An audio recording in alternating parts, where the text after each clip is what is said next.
Hello friends, welcome back to the money video guys and my YouTube channel guys. Today again we are going to talk about guys Infinix phone setting, and today video title is guys eyes protection mode guys. How can we enable an Infinix phone device? Friends, we want to enable guys Infinix phone guys eyes protection mode. Then how can you enable it and then how can you use it? Today friends, I will show you, I will tell you in this video guys. So before starting video friends, first of all go and subscribe the channel guys, click the bell icon, like the video.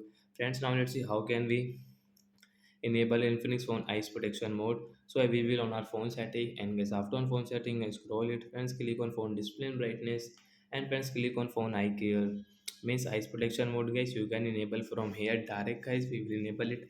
After enable guys, as you see, you can see guys screen color will change. You can see screen care turns your screen amber. This make it easier to look at your screen. So after enable guys, you can look at on your screen easily, and guys you can use it easily your phone at night.